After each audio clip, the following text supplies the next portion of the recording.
Hi, welcome to Off Script. I'm Zach Lewis. And I'm Dr. Draper. Today on the show, we're taking a look at Ant-Man and the Wasp, Quantumania. Ant-Man 3, ladies and gentlemen, it is out. We have seen it. We're going to tell you what we thought. Kicking off Phase 5.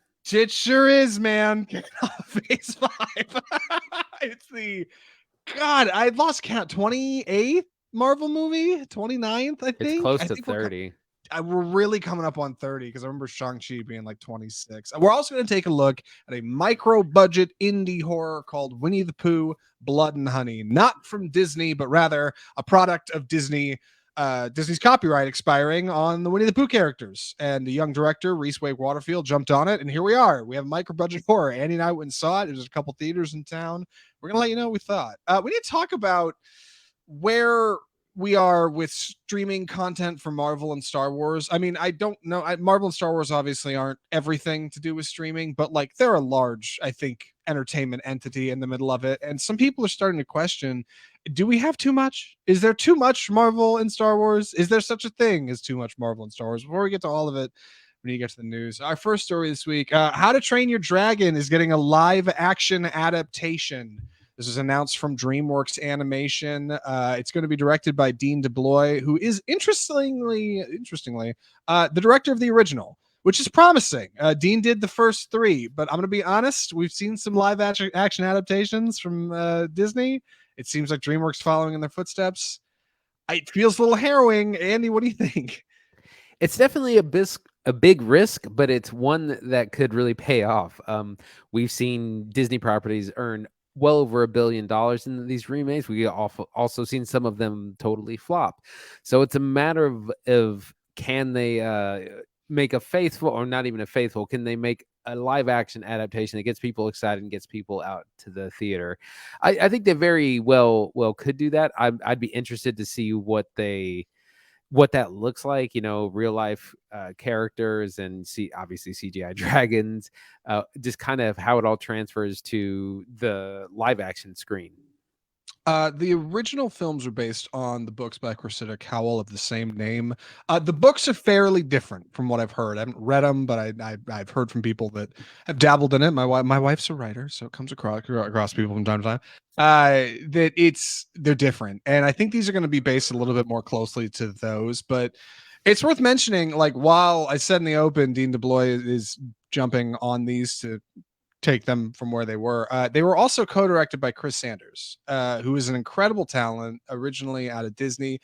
Chris Sanders wrote and directed Lilo and Stitch, which was a beautiful, like, watercolor feature, like lots of big eyes, and like it's got a particular look to it. And How to Train Your Dragon, if you kind of squint and turn your head and maybe crank the saturation, you can almost see that like artistic through line. Man's got talent, and Dean does as well, but he'll be on his own for the second one. And I think, me at least, I'm a little concerned because, man, like the animation to live action model is really tired right now. And I know Disney is fundamentally the reason that's happening, but it just feels like this is not going to be as like magical as the animation is, right? It hardly ever is. That's what animation is. It's unreal. It's something special. It is a really good animated film. It's very exciting. It's kid friendly. It's family friendly, but it still has like some more mature themes, or it has a competent story and arc, and it's. I mean, they're very well made films. So again, it's about, can you capture that in live action? Disney has kind of failed with these. Like all the live action remakes are pretty lackluster, but they make a lot of money, so it's a good business decision. Hopefully they don't go down that road, and hopefully a live action adaptation would not necessarily bring in something new, but just keep the excitement. It's true. It's not all bad out of Disney. While we think a lot of them are creatively bankrupt because they're just copying and pasting previous works just in a live action format. Beauty and the Beast and Aladdin both made like $1 billion, like across Lion King as well. Yeah, all over the world. Yeah, which, oh god, I didn't like. Yeah, it's fine. I don't know. I don't know if I've got the confidence in this one. Yeah, no word on casting yet. I don't know how they're going to do these cute dragons in live action and make them look just as effective. It'll be the really Northman meets Game of Thrones. Yeah, it's true. Like I don't know what they're gonna do, but Godspeed, Dean. You have a tall, tall creative mountain to climb. But again, who better to do it, right? Like at least if you're gonna do it, you just get the guy who did the other three and go, hey, you're doing this. You're doing the remake of the movie you already made. He can stew on it a little longer, come up with something special. We'll see. Speaking of animated adaptations, Hellboy is getting another reboot.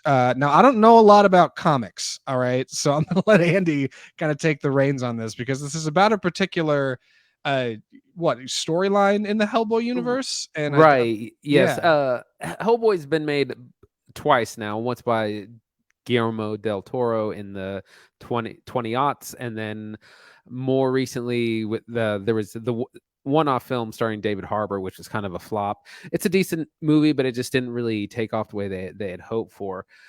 This version is going to be rated R, and it's going to be a folk horror setting in the 1950s, and is based on a title called Hellboy: The Crooked Man by Mike Mignola, who is creator of Hellboy and the comics. So I think that's a big deal, and I think that that's going to help kind of hopefully make a good film. So it's a lot of times just easier to follow an existing storyline, or at least kind of loosely base a movie on an existing comic storyline.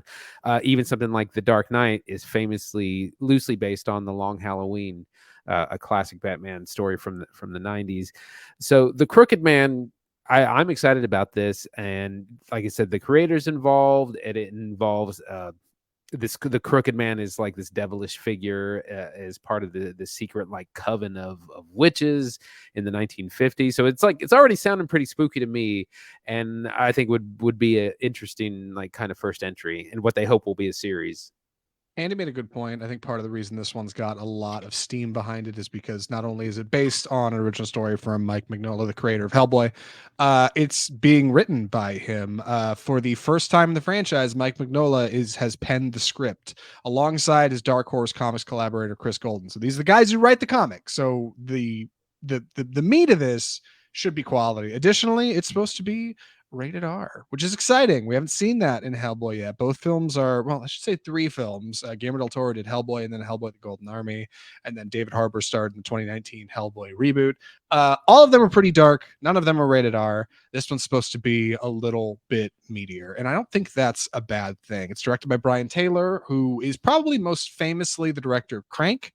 Very early work on his franchise. Lots of really kinetic action, crazy camera moves, some really rad stuff going on in Crank. If you haven't seen it, I'd encourage it. Most recently, he's done Mom and Dad, starring Nicolas Cage and Selma Blair. You might remember it was a horror like last year where Mom and Dad go crazy, and the kids are like, "What do we do?" We didn't actually watch it for the show because it looked a little cheesy, but that's what he's got going on. So script wise, coming from a good place. Director wise, I don't know. We'll Most see. importantly, Yeah. I don't know who's funding this thing. Like that's what I want to know. How much money is going into it? And more importantly, who's going to be Hellboy? I guess no leads on casting, right? Yeah, and it's in very early stages, but it is in development, active development. Yeah, it'd be interesting. You kind of need a big guy, but before Ron Perlman played him in the Guillermo del Toro version, and of course David Harbour, and these are both big guys. They're both like 6'3", 6'5". So it would have to be kind of a younger person, but who's really Dave Bautista. He's coming back himself. Hey man, yeah, I don't know. He talks about how much he hates putting on the Guardians makeup. That Like, he's done with the makeup. It's got to be someone young. Someone young. It's a young man's It's got to be game. somebody. It's funny. Just last week, before we pivot off this, just last week, I was reading that David Harbour says he keeps a framed picture of his Hellboy character on on one of his bookshelves as like a reminder that like failure is still, you can still fail and be okay. I'm like, God, that's such a bummer. Like I was telling Andy before the show, like the Hellboy movies aren't bad. None of them are particularly bad films, I don't think. They're just like, they go in a creative direction that mainstream audiences don't really gel with. I mean, hell is in the title. Like 50% of evangelical audiences are going to run away just because it's like, it's Satan. Like, it's, they're divisive little things. They're not like safe little properties like Captain America. So, but I think they're neat, and it's weird to me that they're having to reboot them again. Like why not? I'd love it if they just ran with David Harbour again. Why not? Right? Like we know him; he's a cool looking Hellboy, but we'll have to see. Any other thoughts on this before our last story, Andy? Other than I'm excited for it, and the way the approach, it's more adult. Like I said, it's going to be rated R. It's going to be folk horror. So think of something like The Witch, Yeah. 1950s setting. Like, yeah, it can get proper spooky. I'm excited, but I've been hurt before. All right. Like I need to take it slow in this relationship. I don't know how I feel about him. All right, I gotta get to know him out, but it'll be okay. Hopefully a trailer at some point. Like it seems like we said, very early stage. But keep hearing off script for more. Our last story this week from the box office. Ant-Man and the Wasp Quantumania marches to a $120 million box office opening. Good Lord. Ant-Man is doing it. It's making a ton of money. What do you think, Andy? This Ant-Man 3 is now the best performing of the three Ant-Man films. 240 million is a huge opening. That's globally, of course, for any Marvel movie. Especially I mean, Ant-Man's like, he's not Thor or Iron Man or Captain America. He's down the list of superheroes, and it looks kind of weird. It is really kind of weird and bizarre. You're introducing a few new characters, new villain, and Kang the Conqueror. But people are excited, and people came out, especially overseas. I guess I'm not surprised by this. I know it's not going to do that amazing, right? It's not going to do like Avengers numbers, but it's probably going to do better than something like Shang-Chi, right? Like Ant-Man's a pretty established hero. He was in the Avengers. He's had 2 films before. Everybody seems to like Paul Rudd. Like feels like Ant-Man 3 is going to do pretty good, but like good Lord, $120 million opening weekend. I'm surprised, mostly because of the memes. I don't know if you've seen the trailers for Ant-Man and the Wasp Quantumania, but like it's a whole lot of CGI and like people wearing super suits, and it looks a little like Spy Kids 3D, which we'll talk about in just a second in our review. I guess I'm just surprised that like it's getting so much play for what is otherwise very CGI heavy movie. But if we've discovered anything, especially with Avatar, it's that foreign markets love CGI late heavy movies. It is like their favorite thing ever, which is wild to me. And I think that's where it's getting most of its play. Yeah, like you said, overseas it's just fantastic. And again, like Avatar, spectacle sells. Things that aren't super complicated or aren't culturally very complicated as well. Just they seem to do well. You don't necessarily have to do a lot of homework. You can just kind of show up and still know what's going on. Yeah, I do think it's weird. Right before I move off this, Andy, do we know why it's underperforming in China so bad? I mean, like, most American I know a lot. Most American movies just don't do particularly well in China. Marvel doesn't do well in China. These are very American properties, and it's just not very popular over there. Notably, a lot of Marvel movies of late have not run in China because they feature themes or images that are not approved for cinema over there. This one does sneak through. Just thinking of watching it, I'm like, yeah, okay, I get why this one is allowed over there. Like it plays everything pretty close to the chest. You don't see anybody wearing a rainbow flag pin. you don't see 2 women holding hands. Which is like fine, whatever. But even still, I guess I'm surprised with the vacuum of Marvel, with the lack of Marvel movies over there. I would think this one would get a lot of movement, but people got to warm up to it. And I did too. I'll be honest. I don't think I actually ended up seeing Ant-Man 1 or 2 ever. Honestly, I was just talking with somebody about it over the weekend. I don't know how we didn't talk about this before we reviewed the movie, but like I don't think I ever saw those movies. I think I've just seen Scott Lang in like adjacent, Avengers, Civil War. Like he's in all kinds of stuff. Like I've just, I've seen him pop up. I've seen all of them. I really like the first one. The first one was famously supposed to be directed by none other than Edgar Wright. Edgar Wright, I know. Of Shaun of the Dead fame. Scott Pilgrim versus the Universe World. Anyways, so he was supposed to direct the first Ant-Man, and their creative differences. He's kind of started on the script and then it fell through. But we still got a very kind of different movie. Ant-Man 1 is hilarious. Michael Pena's in there as kind of this sidekick character, and he's got a couple of these just hilarious kind of tangents. I'm really missing him from this movie. That first movie is hilarious. Yeah. And the second one is... I don't remember it at all. That's the thing. Forgettable. I'm That's like, the second. I don't think I saw it. Like, I'm really trying to think back. I'm like, no, I feel like I haven't I seen think it. all I remember is the end when they come back from the quantum realm and then everyone's been snapped. Blipped, Oh rather. yeah. No, hold on. That happens in that's an end credits of another movie. Because I remember that. I think it might be that one. Anyways, I don't. Okay. And anyway, the reason I wanted to ask is a little bit of setup because if you've watched Ant-Man and you're a fan of Ant-Man, I want you to feel like it's coming from a place of somebody who's seen it, which is not me, but I've seen Ant-Man and adjacent things. And I think it's important to set that up, right? This is Ant-Man a ways into the Marvel franchise. This is not a one-off feature. This is but Marvel always wants you to be able to feel like you can go in and see something even if you haven't seen the previous. And I'm that person for you. So if you haven't seen any of their other Ant-Man movies, or if you have, stick around because we were talking about Ant-Man and the Wasp, Quantumania. So the story of Ant-Man and the Wasp is pretty simple, or Quantumania, I should say. Cassie, Scott Lang's daughter, is older, right? And she's a rebel and she's growing up. And Scott Lang feels a little bit like, yeah, he's been off saving the world and she's been kind of doing her own thing and he's a little disconnected from her, but things are going okay overall. He's got a book and life's all right.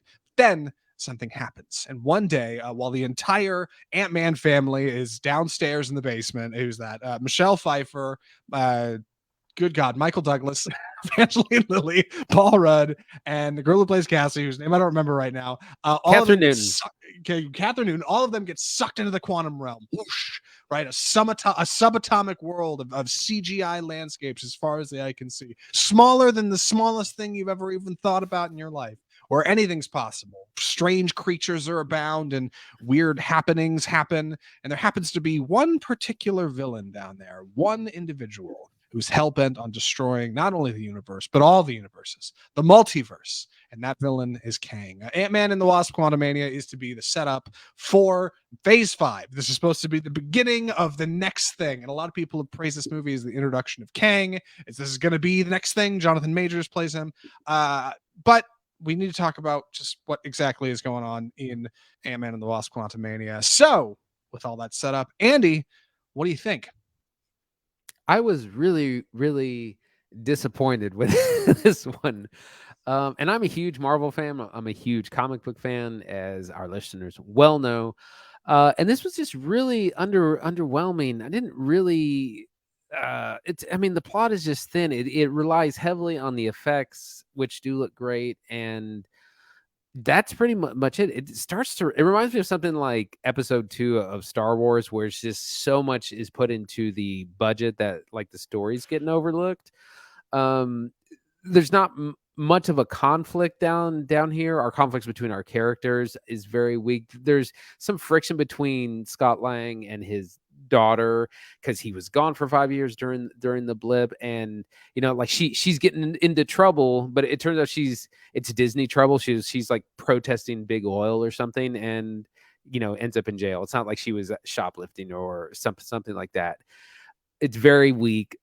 We have kind of have too many characters. We have the like 5 people in the Ant-Man family, and then we're teasing Kang for like half the movie. He doesn't show up until hour 2, and I was like, when I think of something again like The Dark Knight, you see the Joker in the first act, like you're getting some quality scenes, and they keep teasing Kang, and it's so annoying. They're like, oh, he knows you're here, and oh, you've upset him. There's it does that for like 30 minutes once they get down to the quantum realm, and it takes him forever to show up.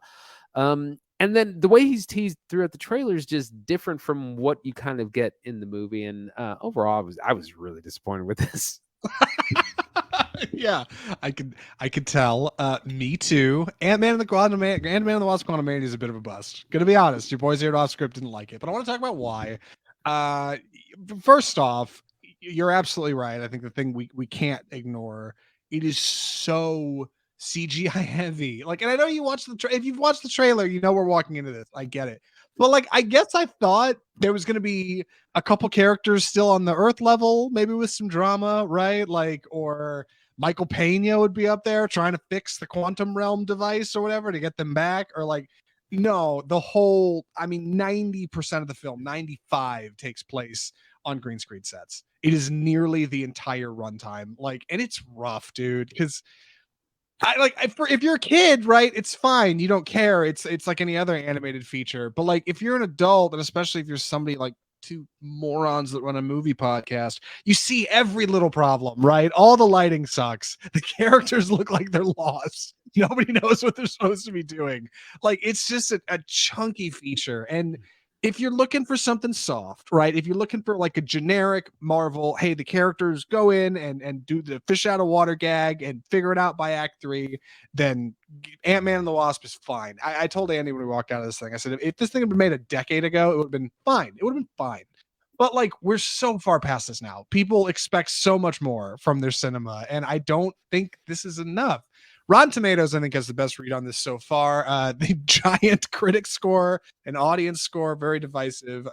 Critic score is 46%, right? That's certified rotten on Rotten Tomatoes. Meanwhile, audiences have it at a round 84, B minus. Not great, but not bad. My God, Andy, are people ever going to have standards? is this what we've been reduced to? Is it going to be Fast X and Ant-Man 3 for the rest of our days? Oh my God. Well, I put less and less stock in any kind of online aggregator because you can pay people and come like those can be heavily manipulated. Kind of true. In lots of ways. Like I looked on the interwebs and there were like on Twitter and people were like, oh my gosh, it's 9 out of 10, 9.5 out of 10. The second best Marvel movie to ever be made. And it was like, this seems like the PR team is on overdrive right now. This movie's got some big problems. And it's not even fun, because I was thinking even something like Fast and the Furious is at least it's dumb, but it's a fun time. Like you're going to see ridiculous action and fights, and it's just like a good popcorn movie. This like Ant-Man 3 fails as even a popcorn movie, even as just a piece of like, flaccid entertainment. Yeah, it's I just say flaccid entertainment.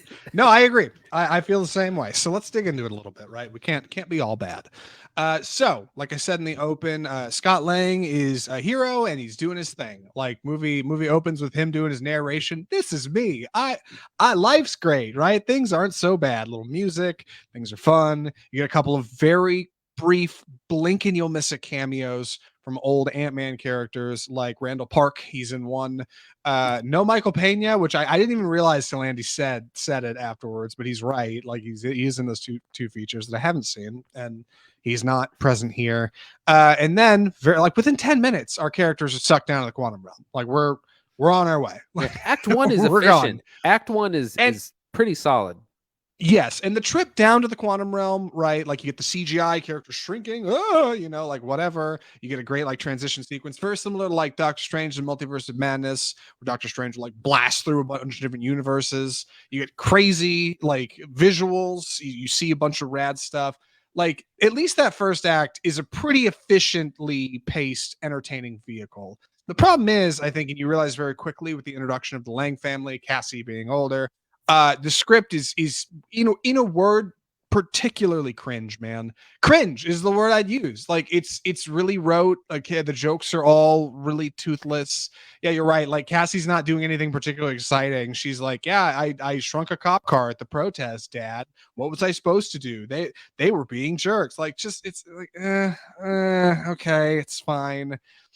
Everything's really like white gloves, Sesame Street. Yeah, everything's kid gloves. Everything's really soft. And our performances, I think we should get into probably the Lang family. Like are fine. Like there's too many of them. There's just too many of them to keep up with. And it's not like an ensemble film like Guardians.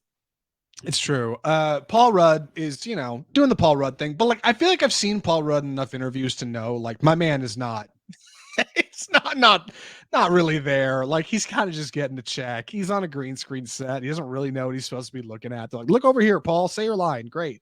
Evangeline Lilly, I think, is doing pretty good, but again, fine. And then Catherine Newton, who we've actually seen in a couple features. Most recently, Freaky. She's the body swapper with Vince Vaughn in that movie. She's good, actually. I like what she does with the script, but it's so weak. Like she doesn't get anything really fun to do. It's just a really flat character. Like everybody's two-tone in this. Michael Douglas needs to stay home, dude. Like he cannot keep doing these movies.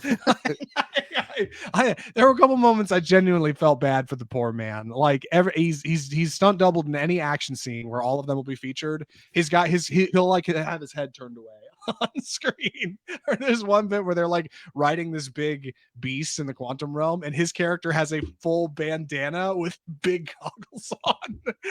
So you can tell it's like clearly somebody else. Like Michael Douglas needs to stay home, and Mickey Pfeiffer's actually pretty good. I actually liked her just fine, but everybody's just kind of lukewarm because their characters are just really lukewarm. And there's like I said, there's too many of them, which means there's not enough screen time to go around unless you're only going to focus on their family. And there's other characters that they're going to run into, as well as antagonist characters as well. There's just too many, and they're just written so weak. Like Hank should have stayed on Earth and not gotten shrunk down. Yes. That's what they should have done. Not had. Yeah, it should have been the Hank Pym like in the phone booth, like Michelle Pfeiffer's he's like fine. on the phone, like what's going on down there? Yeah, exactly. Like, he's the operator. Yes. Michelle Pfeiffer's fine, but she also does this annoying thing with they're like, "What happened when you were down here?" I can't remember her name. Michelle Pfeiffer's character, Janet Van Dyne. Janet, what happened while you were in the quantum? And she's like, "I can't talk about it." And that's all she does for like 30 minutes. I'm sorry, I can't talk about it. It's too.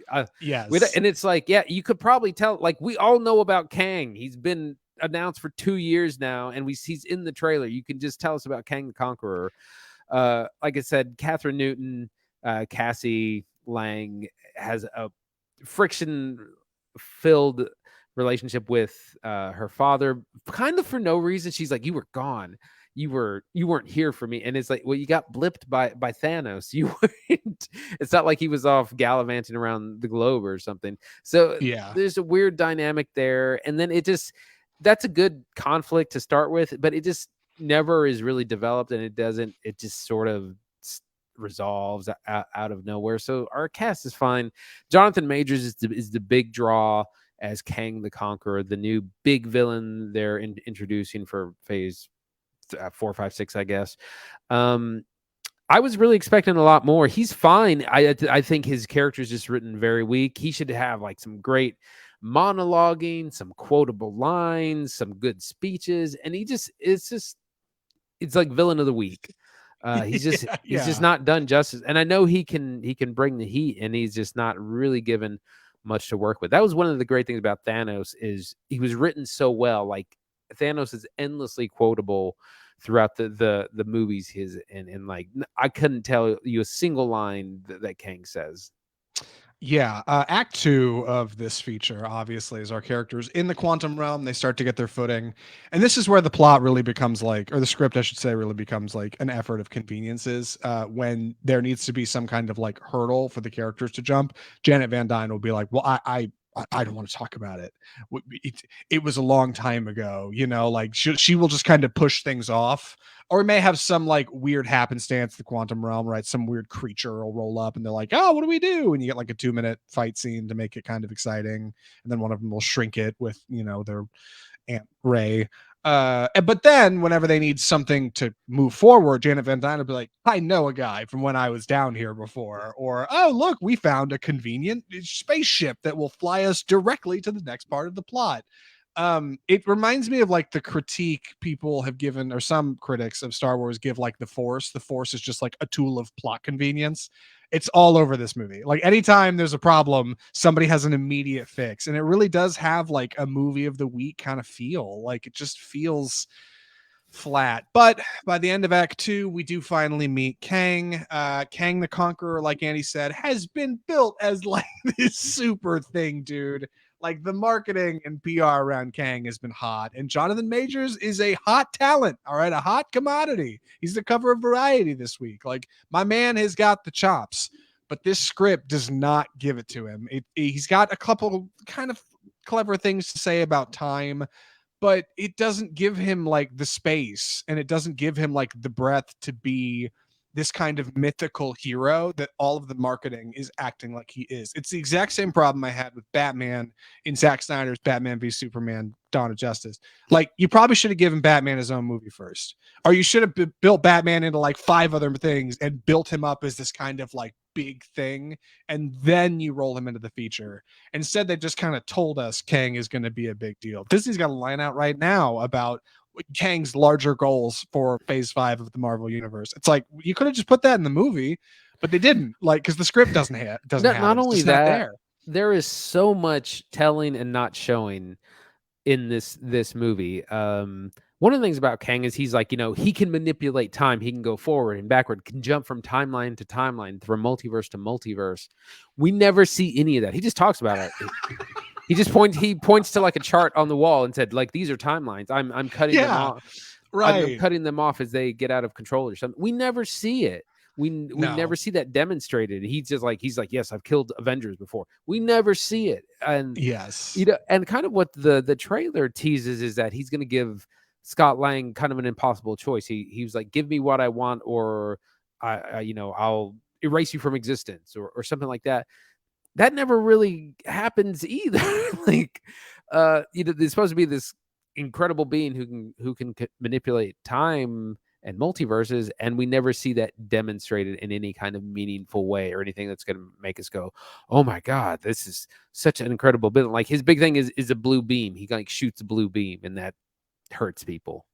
That trailer is certified bait, man. They've been running that trailer for like 8 months, and the whole thing they build up to it, the music and everything, is you lost 5 years with your daughter. Now she's distant from you. I can give you that time back. What's it gonna be, Ant-Man? Like, make a deal with me, right? Deal with the devil kind of thing. That is barely in the feature. That is hardly a conflict. It is such a shame. And they knew, right? They knew when they cut the trailer. Like, this is a more interesting conflict than anything that we could advertise that's in the actual movie. It is bait for sure. I can't talk about the third act a whole lot because we don't really do spoilers on this show, but I do want to talk about what we do see, because Andy's right. They tell us an awful lot, but they don't show us. And it would have been easy to show us because they do it all in post. In Ant-Man and the Wasp: Quantumania, they are on green screen sets nearly the entire feature. They are enhancing characters with CGI, adding CGI helmets or CGI super suits when they need to. There's a couple of baddies that have like CGI put on them instead of prosthetics. Like, it is so overwrought with like just visual effects. And the problem is, if you're up on Marvel news or VFX news in Hollywood, which you're likely not, unless you listen to this off script and subscribe, I think Marvel is starting to burn through goodwill of VFX studios a little bit. Yep. And I think it's starting to show in the movies, because this one is like fine. It's just fine. That first act, like I said, the transition down to the quantum realm, some of the like exciting new things you first see down there, pretty good. But pretty soon, especially through Act 2, this movie very quickly turns into like generic background, the movie. Like, there's nothing really exciting going on. Go back and look at the trailer. Like, you'll just kind of see a lot of like flat buildings and like kind of shapes that are out of focus. And it's worth mentioning, there's no direct source of light in the quantum realm. There's no sun down there. So But somehow every there's scene light. is just and every scene is just like softbox lighting with a couple lights somewhere. There might be a couple colors, and that's the whole movie. The lighting is so bad, and like, most people don't pay attention, most people don't care, but it affects the larger experience. Like, the movie just kind of comes off looking flat, and for a movie that's supposed to be in this magical Oz-like realm, right? You don't get it. You really don't. The Wizard of Oz and freaking Technicolor look better than this movie looks. Yeah, the other thing is that they don't not only use green screen, but they use kind of this newer technology that's been used on things like The Mandalorian, where the actors are actually behind giant screens that are pixelated, that like there's something projected on, like the background produce the light, right, to make them so look the like actors are at realistic. least acting against like a digital background, which I think helps them a little bit. But like I said, this movie is depending so much on the weirdness and on the visual effects. The other thing I wanted to mention is we run into some other characters down here in the quantum realm.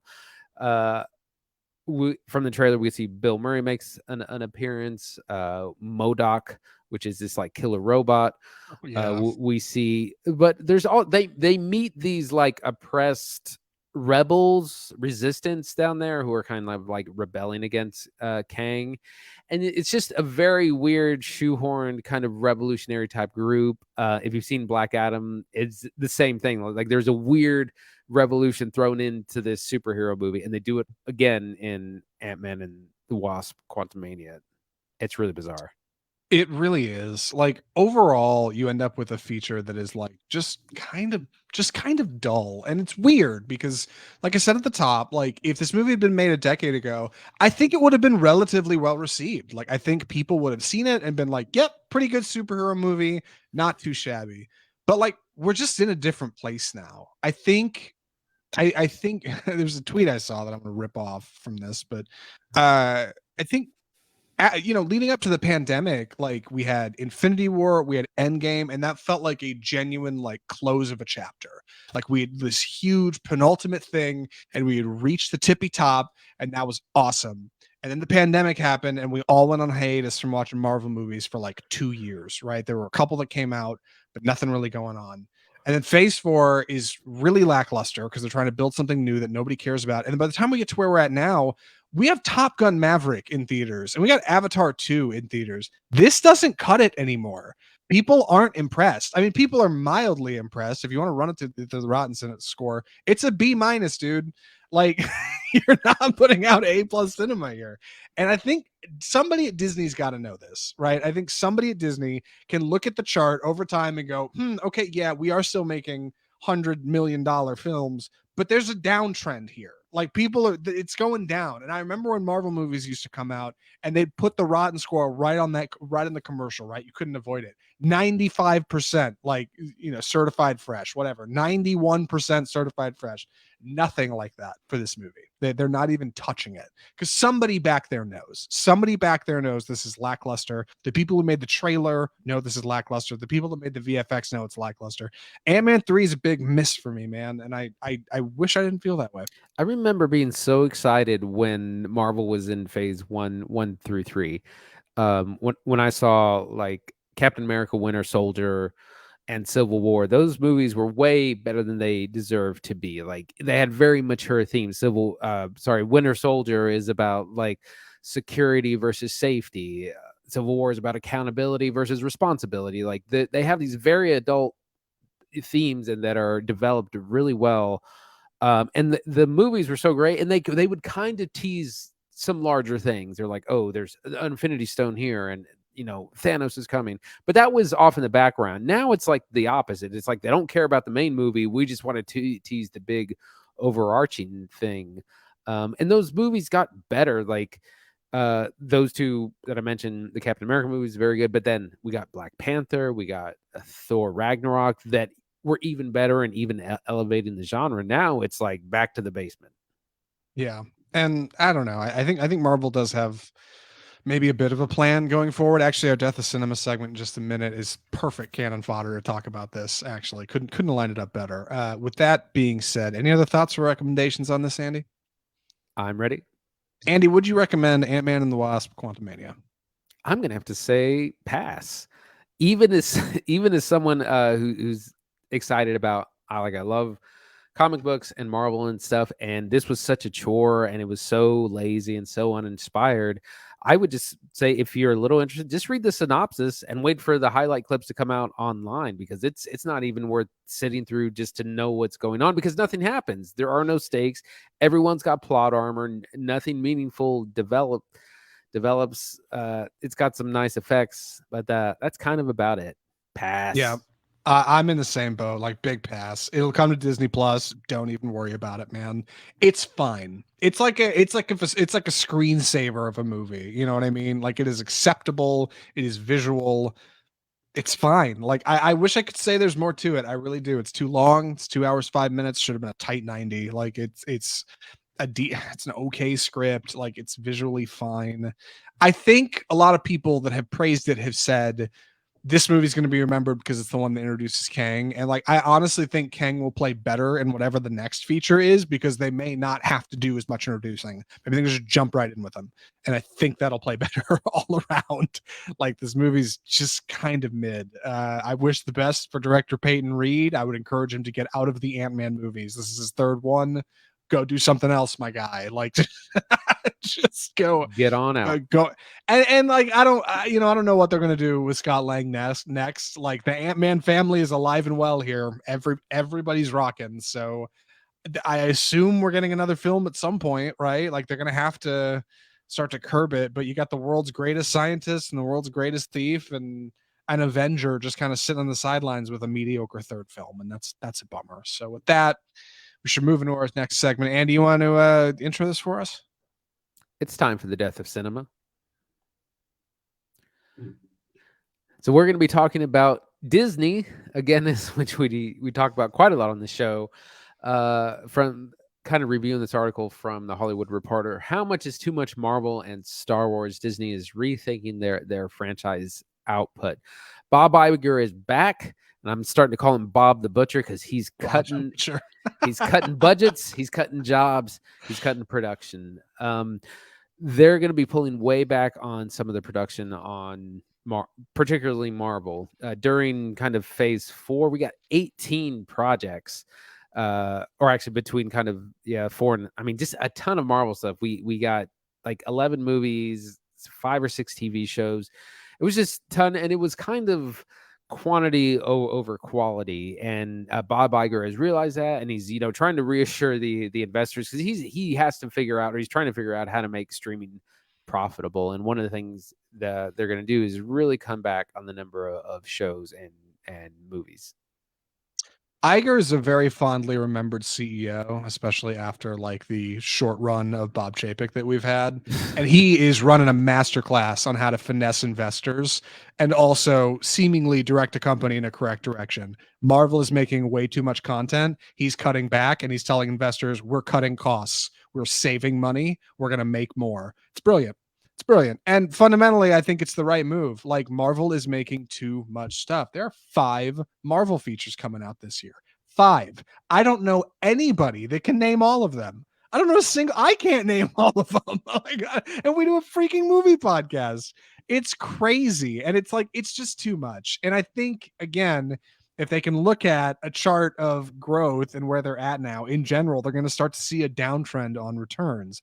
And that's the first thing Iger's identified here. Like, we have to make more money for the projects we make. He says we want the quality on the screen, but we have to look at what they cost us, because these features are extraordinarily expensive. And that is true. That is worth mentioning. For me, ragging on Ant-Man 3's VFX, it ain't cheap. These movies are not cheap to make.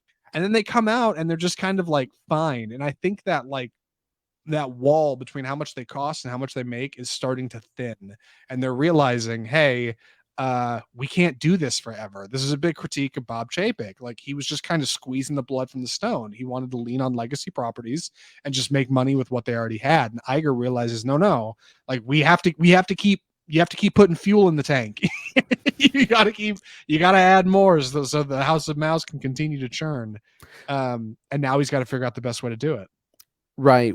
A good example of this cutting is going to be in the shows. So in the summer, last summer, Kevin Feige announced 5 shows: What If Season 2, Echo, Loki Season 2, Ironheart, and Agatha: Coven of Chaos. These were 5 shows that are supposed to come out. Only 2 of these will probably make it to 2023. They're cutting way back, and that's probably just going to be Loki and What If, I think. The Secret Invasion. Secret Invasion. That's the one. So there, all those others I mentioned, What If, Echo, Ironheart, Agatha, Coven of Chaos, might all get pushed or might get kind of axed all together. I think that this is a good thing. And Bob, I almost just said Bob, like I know him. Bob Iger, he told investors, he was like, we were in an arms race to get subscribers, and we were just producing as much as we could so we could get more subscribers, in competition with Netflix and other streaming services. And now he's like, okay, we're kind of there where we need to be subscriber wise. Now we can be more disciplined in our spending and bring better shows to the screen, both big and small. I think of the shows they're talking about, those are the two strongest picks for sure. Loki and Secret Invasion both lean on legacy like characters. I was gonna say heroes. Tom Hiddleston and Samuel L. Jackson are both pretty well respected, I think, by Marvel fans. I think people will look forward to those shows. Agatha Coven of Chaos. I think Agatha's definitely a fan favorite, like for Marvel fans that watch WandaVision or got caught up in the ridiculous Agatha all along meme for like 2 weeks when that came out. And everybody loves Catherine Hahn. Like, I think she is a really good startup. But like, you got to start picking what you're going to spend time in, because fans spend their time with these heroes. And while Disney may think, okay, yeah, that's just a bit of a budget for Disney Plus, we'll write that off. That's fine. We'll just roll out content that people can watch. People are spending, 6-8 hours watching these shows. At some point, you're not going to spend any more time watching any more shows if, like, the past few times you've done it, you're not getting the dopamine you were getting. People want the heat. They want the smoke. It's got to be good. If you're going to spend that much time watching those shows, if you're going to spend 2 months of subscription costs to pay for Disney Plus to watch those shows, they got to be pretty good. This is something HBO nails. HBO has like the Absolutely. most killer run of content right now. House of the Dragon, White Lotus season 2, Last of Us, and then they're about to roll into Succession season 3. Killer. Every single one of those is an Emmy-winning show. Like, when I think of HBO, I think of absolute quality. When I think of Marvel, I think of mid. And they got to pivot. And the best way to do that is space it out, slow down a little bit, and make the stuff you put out really good. Make it stuff that people want to watch. Yes, there will be less of it, but people will respect it more. Look at Netflix and Stranger Things. Good God. People will resubscribe for a season of Stranger Things and then bail again. Like, it's worth it just for that. That's the position Marvel needs to start to move to. Fundamentally, I think this is probably the best way to do it. Yeah, absolutely. To give a good example of, like, I sat through the Boba Fett show, I sat through the Obi-Wan Kenobi shows, and it was like a chore. And then by the time Andor rolled around, which I've heard is really good, I just didn't care anymore, and I was burnt out, and I didn't even want to give it a chance. I still haven't, and now it's 12 episodes, and I'm like, I'd rather just just not. And they're gonna kind of run into that. I think that's what they're trying to avoid, is just having that kind of fatigue. At the movies, it's a bit of a different story. We talked about this a little last week, but most recently, a couple of Disney's offerings, Lightyear, Pixar, and Strange World were fundamental bombs. Lightyear did not do good. Strange World was a full-on bomb. They just kind of decided not to advertise it. Not really clear why. But now Iger's announced 3 new projects: Toy Story 5, Frozen 3, and Zootopia 2. Again, all safe. All things that made a bunch of money, all things that people seem to like, all things that sell merch at the parks. Perfect, right? Like, we're going to make more of those. And while they are kind of creatively bankrupt because they're all sequels, and Zootopia 2 feels particularly thin, they're safe, right? And they're spread out, and they're going to be things that people like, and that's a good thing. And I don't think that's bad, but I think they can get away with this for, I don't know, a year or two. And then, yeah, you guys got to get back into making new stuff, right? I know you got Pixar, right? Pixar will continue making new things. Disney Animation Studios will probably work on new things when they can, but they're going to be pretty tied up with these. 2 of these are Pixar features, and one of those is Disney Animation. So that's fundamentally what they're going to be working on for the next few years. Yeah, one of the comments I've heard is about Disney and Hollywood in general is that they don't make movies, they make culture. Like, that's really the product. Like, these movies and TV shows that really influence American and Western culture that's really the product. And when you make mediocre entertainment, that stops to happen. Yeah, it absolutely does. You're absolutely right. Like, Disney is making magic. Like, they are not a company that is just making movies. They're making movies that you're going to like so much you're going to show it to your kids, and your kids are going to show it to their kids, and you're going to take them to the park because they can ride the ride and they can buy the t-shirt that has that movie on it. Few studios like aspire to that. It's not easy to do. It's a difficult task. You have to do it with new ideas, and you have to do it with quality content. And they've had some new ideas, but the content quality has been slipping. And I think the pivot is important. I don't know if there's a lot in here about Star Wars specifically. I do kind of want to talk about it, but from the film side, we know that they have greenlit and then quietly canceled more Star Wars projects than they know what to do with. The creators of Game of Thrones on HBO, Damon Lindelof and DB Weiss. Not Damon Lindelof. Who am I thinking of? Dan and Dan, Dave and David, whatever. They were supposed to do a Star Wars movie. That didn't work out. Taika Waititi's supposed to do a Star Wars movie. It's not really happening. Patty Jenkins fumbled everywhere. Well, yeah, what from director of Wonder Woman is supposed to do a movie. Not really happening. Damon Lindelof was actually supposed to do a movie. Hasn't really happened. Like, they just don't seem like they got a lot going on. On the Disney streaming side, they got Ahsoka and they got Bad Batch and they got Obi-Wan, and yeah, they're making content, but I think they're going to start to slow down there. But in the movies, they have come to an absolute halt. Right, and the movies are a perfect example of going quantity over quality. That's what happened with Star Wars. They rebooted it in 2015, and within 4 years, they'd kind of killed this new reboot. By the time Solo came out, and it was a bomb, it was the first Star Wars movie to ever bomb. Like, if Marvel's not careful, they're going to run into that same thing. Yeah, I don't know how you get out from under it with Star Wars. I mean, the long and short answer is you just need to have some confidence and make a movie, right? I mean, you gotta start new. You gotta do a new adventure, make us fall in love with new characters, new settings. Like, stop with the nostalgia bait. In the most charming way, I think the studio to look at right now for some inspiration, it's DC. I think they might want to look at what DC's doing. All right. You got James Gunn, who's greenlighting a bunch of weird stuff, man, but like also some quality products, right? There's a Superman movie, a Batman movie, a Green Lantern show coming. He's also got like Creature Crew or whatever they're called, and like Golden Boy Man or whatever his, weird stuff that I don't really know about. But I have a feeling all of those are going to be like unique and present something that like is particularly engaging. Matt Reeves just rebooted Batman for the umpteenth time, and it's great.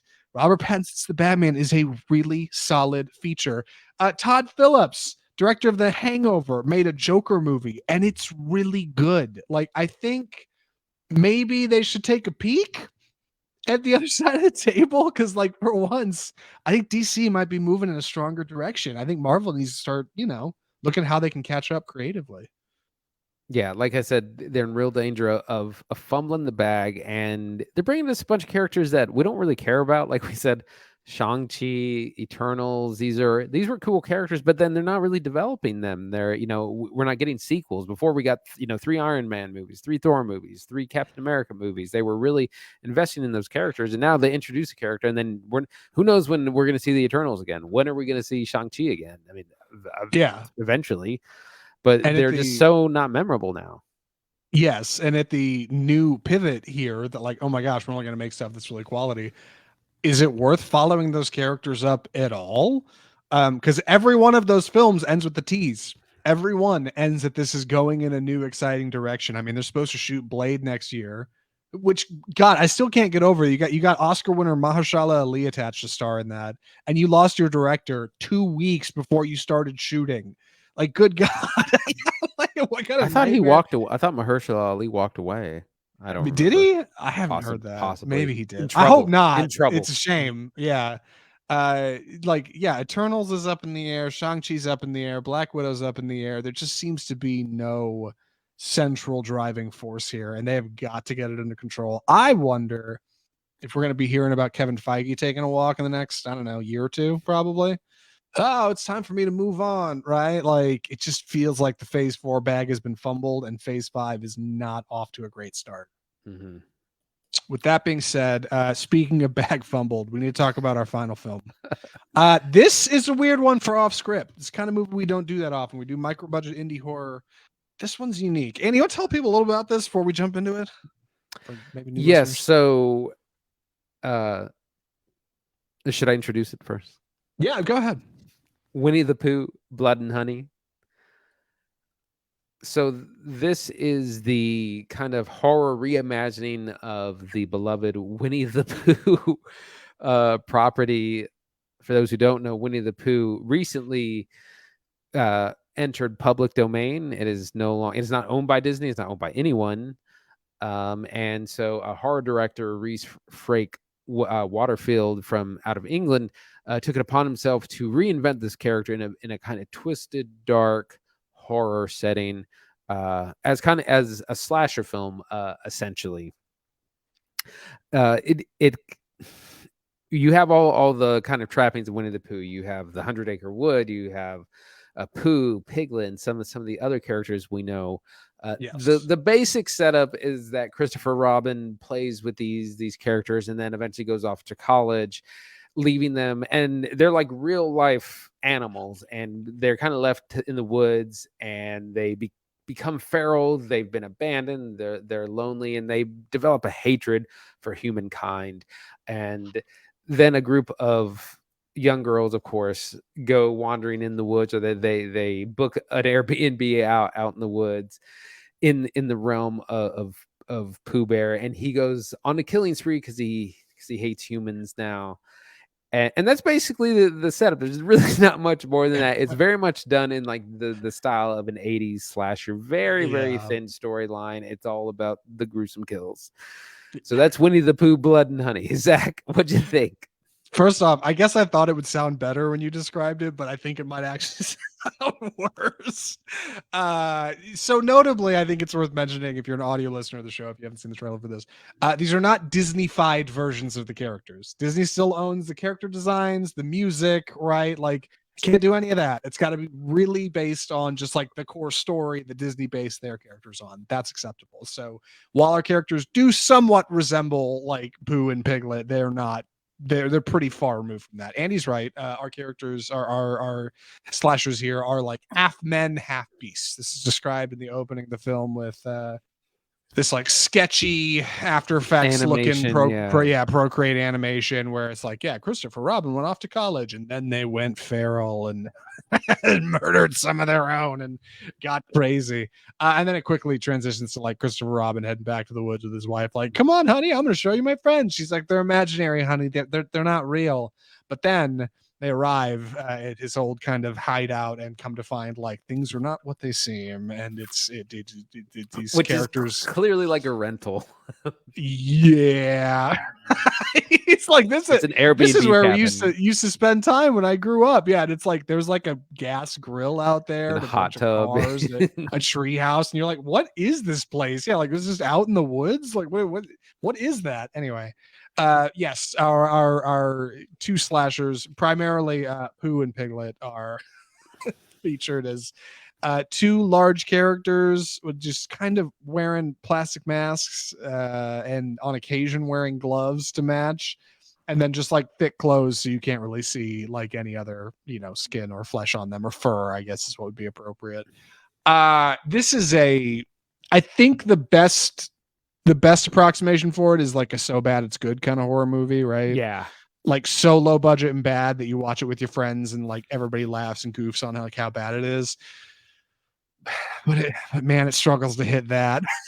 It's really not bad. that It's really bad. it's not that goofy and it's not that like funny. Like it's just kind of like flat and bad. And I go ahead. For me, it is exactly what I expected. I expected this to be pretty trash, pretty low budget, and it definitely is. But it's a shame because it's a miss. This is a character everyone knows, and you had an opportunity to do something really different. And even if it's low budget, that like you can still have good writing. You can still write good characters.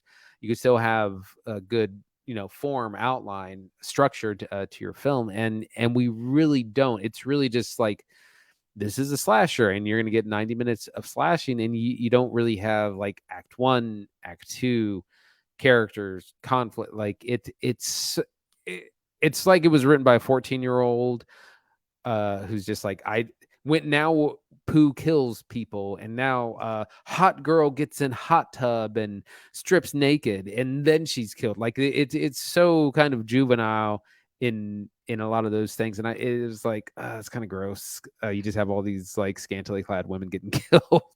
Yeah, it reminds me of a lot of like the like gore exploitation 80s slashers. Andy hit it perfect with like the 80s slasher appeal because that's all over this movie. But it's not gore exploitation, it's like copyright exploitation, because that like fundamentally is the core thing here. That's the reason this movie exists. I, like Andy, I think foolishly kind of thought that this is going to be like a lean of using like work now in the public domain to highlight a director's ability. I thought Rhys Frake-Waterfield was going to do something special here, like really try to go the distance, incorporate some elements that he hadn't used before, do something clever, like direct a feature that, like, you know, is going to get eyes because it's using this very newly available previously copyrighted work, the Winnie the Pooh characters. And unfortunately, like, watching the film, it becomes very apparent, like, no, this was a sprint to the finish, make a feature as fast as possible and put it in theaters to capitalize on a copyright. Like, it feels like nearly everything we're watching is like one or two takes. It is very loosely directed. If you don't know Rhys Frake-Waterfield, you're like me. I don't either. Let me tell you his last three features, because he's only done four, and the first one was short. The Area 51 incident, The Killing Tree, and Firenado. All these are made in the last 500 days. Three He's like features in less than 2 years. he's like U-Bowl, just like Yeah. making trash, streamlining it. Right, like shooting, you know, go out and shoot for 16 days, and there you go, you got your feature. Winnie the Pooh Blood and Honey is too long. It is like It's too intentionally thin. edited. Yeah, it's intentionally edited long to make it like hit the runtime length. It's it's rough, man. But let's get into it, right? Like any slasher, there are usually things that are worth talking about. So, what's the best place to jump in here?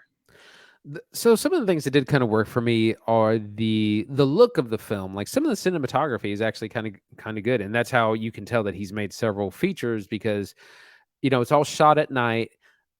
You got some interesting angles. It's unfortunate that the set is obviously it's not Pooh's lair. Like this is clearly a rental property Yeah. that you're at, but the use of like light and shadow and kind of the attempt at being creepy because like these characters are never scary. There's some decent cinematography. You get a lot. There's a lot of gore. You get a lot of gory kills. Some really kind of gross moments with like Pooh eating honey and just like smearing it like sloppily all over his face. Like, and that's what I mean. There's a shame because there is potential with this with this property. Like, give this to Jason Blum and watch him make $100 million out of it. That's so funny. I thought the same thing. I was like, if this was a Blumhouse production, it would be so much more enjoyable to watch. And I don't even like Blumhouse horrors that much. Like those are pretty cheesy. But this is truly like bottom of the barrel. It reminds me of a while back in the day when Redbox was still relevant. I was at a lake house on the weekend with a couple buddies, and they were like, "Hey, let's like go up to the local grocery store, get a Redbox movie, just grab some horror feature or whatever, watch it." And I was like, yeah, okay, that sounds great. And like the trash they got out of that thing for like $1.99 was so god awful. We never even got through it. And like this was not quite that caliber. Andy's right. There is a little bit here that's okay, but like it's similar vibes, like just really fast production, just shot straight to, hey, we got this done together, throw it together. We got the rental for the weekend. We're going to make it work. But I do want to talk about what I like. First off, the at least like initial trappings of the script are not bad. Christopher Robin and his wife travel out to the 100-acre wood. Disaster strikes. And then we get a surprise cut to a completely different character, Maria, who's in therapy for a recent incident involving a break-in, a stalker, which is actually really horrifying. And her therapist tells her, hey, you should plan a girls trip.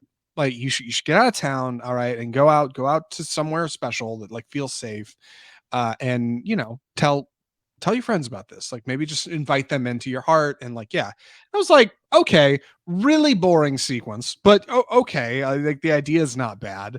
Maria goes out with four of her finest friends, and I do particularly mean finest. All of these girls are I feel like visually exploited at the very least. A couple of them just directly kind of sexually exploited, which is disgusting. Some of those really creeper director moves would be like, let me cast 4 20-somethings in my movie, all females in my movie. Yes, and one is Instagram obsessed and is in a bikini and taking absurd photos of herself, and another's a bookworm with glasses, and she's like, come on guys, we're here to support Maria. They're and all two white. of them are together. Yeah, of course, and they're all British because this is a British feature. They rush this thing, right? They go out there and they're I guess it's an Airbnb. I was thinking they were gonna maybe connect Maria to Christopher Robin, be like, oh, it's his sister, and she's at her home, like whatever, but like they never actually make that jump. And that's when they discover like there's something out there in the woods and we need to get out of here. But it's really abrupt. Not a lot of tone in our feature, like not a lot of like there's something out there in the woods. We should go investigate. Pooh and Piglet just kind of roll up one night. They're like, there's humans in our woods and we don't like I it. smell them So here. Yeah. yeah, right. No, also worth mentioning, no dialogue from our villains. They don't talk in this movie. They explain in that opening, like After Effects thing, that the sketchbook opening, that they stopped talking years ago after Christopher Robin left them in the woods, and like that all feels particularly menacing. But unfortunately, it's a bit downhill from there because from there you lose all intelligence. And you just get into your slasher feature, and the slasher stuff is okay. Yeah, I think this is one of the places that there's a really missed opportunity. Is you could have crafted a good character in Pooh Bear here, who is dealing with loneliness and abandonment issues, and you could have him do basically some Michael Myers that's kind of posing in the mask, where give him some good scene chewing dialogue, and just give the actors something to work with, like, here, learn this speech, like bring it alive, that sort of thing, because like I said, the budget's cheap, but that doesn't mean the writing has to be. And like I said, our characters just don't talk, and I feel like that's a real missed opportunity. Yeah, Winnie-the-Pooh and Piglet are very basic in presentation.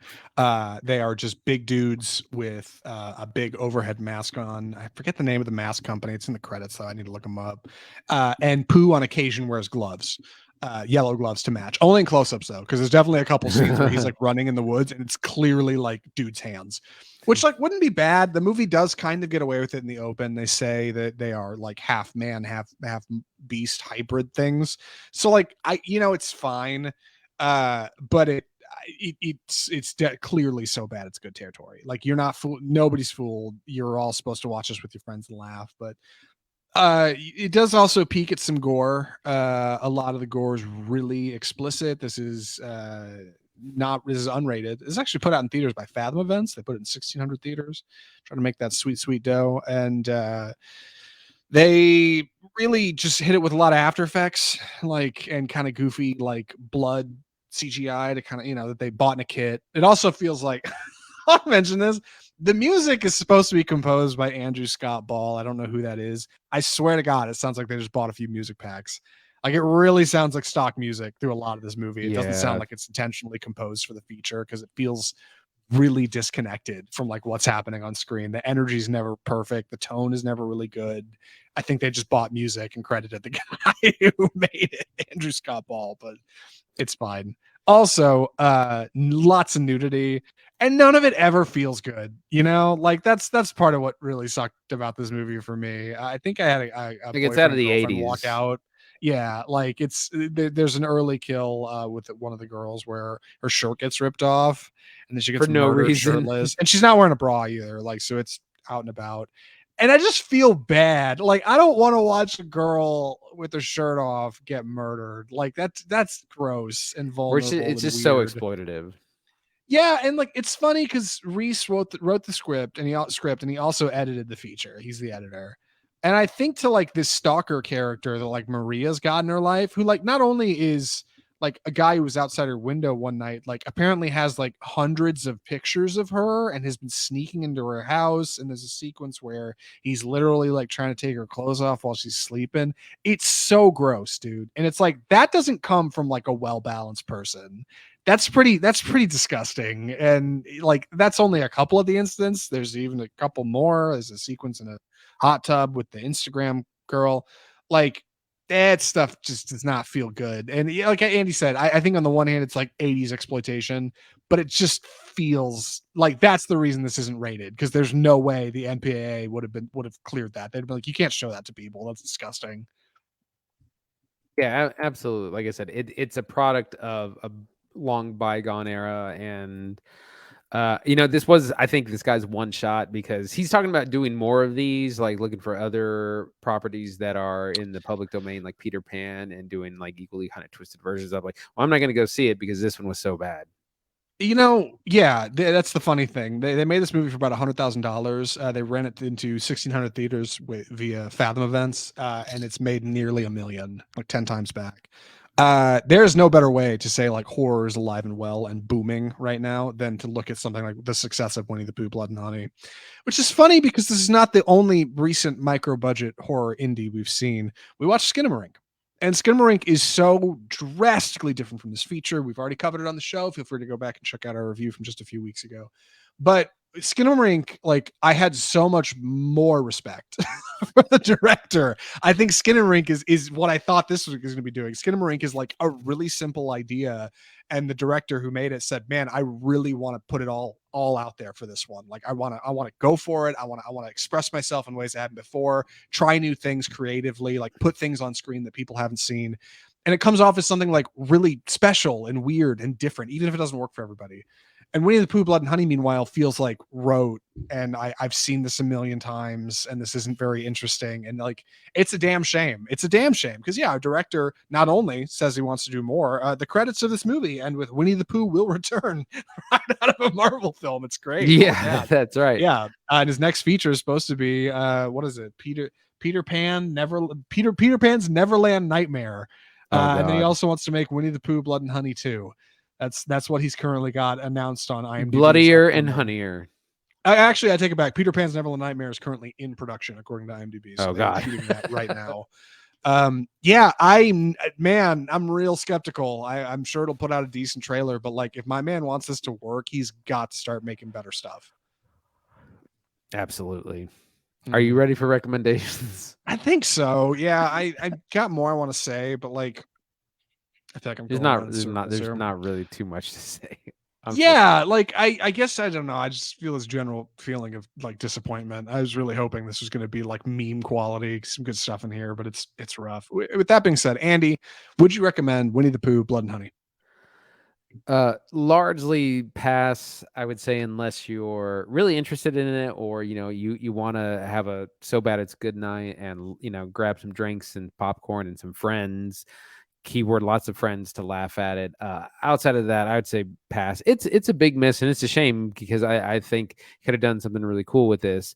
And like Zach Kreger, who did Barbarian, is now sold 2 more features because he made such a good horror movie that people want his next ideas. This guy could have done something like that. He could have made something really special, even if it was a short, and then sold that to a bigger studio, or then gotten a bigger film, bigger budget, something like that. But it's a big miss for me.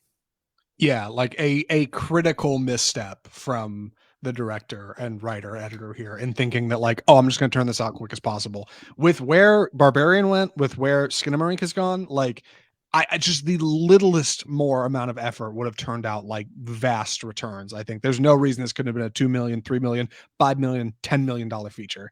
Like really, it's just he rushed it. It was like, I'm going to get this out as fast as possible. He's literally shooting the next 2 features. He's shooting the next one right now, next one to follow. Like, it's not going to work, dude. And it's not going to have like the staying power that this one has kind of had based on like the goodwill of horror fans who think, oh yeah, this might be something interesting. Would not recommend Winnie the Pooh, Blood and Honey. I do think it's funny. Like we saw 2 films from 2 completely different places this week, right? Ant-Man and the Wasp, Quantumania, like $200 million Marvel film, huge budget, huge stars, huge CGI, and Winnie the Pooh, Blood and Honey, micro budget horror, like really small, really fast shoot. Both were like, pass on both. Pass. Pass. The state of cinema. God, how the hell has happened to us? Anyway, Andy, what are we watching next week? So we're taking a break because Zach is moving, so that's going to take up a lot of time. We got a couple of features coming out in the next few weeks that we'll be picking from. Cocaine Bear comes out next week. That's the new kind of dark comedy directed by Elizabeth Banks. March 3rd brings us Creed 3. Definitely going to be checking that out. That looks great. March 10th, the following week, Scream 6 hits theaters the same day as 65, the Adam Driver-led sci-fi movie as well. So a lot of big names coming out. March is going to be crazy. There's so much coming out in March. Yes, no shortage of films coming out, unfortunately, for the next week, maybe two. I am moving. Oh my God. I was telling Andy before we started the show, your boy's down so bad. Oh my God. The moving is so stressful. You're trying to juggle work and you're trying, we've got a pet now, a cat who we've got to get over there and get acclimated. And it's the whole thing, man. So definitely a week off next week, possibly the week after. But lots of good things are coming down the pipe for the movies. Lots of good things coming down the pipe for Off Script. So if you want to keep up with us and you want to hear our reviews of things coming out this summer, find out when we're back. Maybe let us know what we thought of Ant-Man or what you thought of Ant-Man or Winnie-the-Pooh if you've seen them. Whatever you got going on.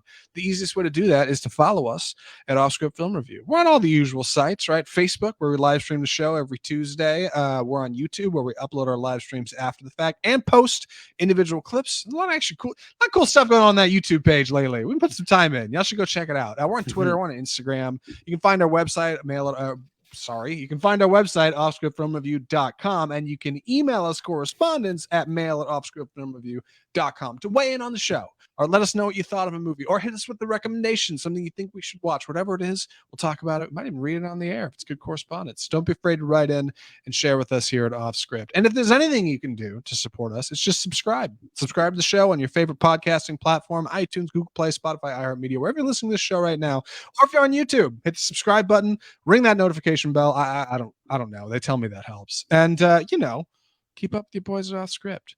That's what we got going on.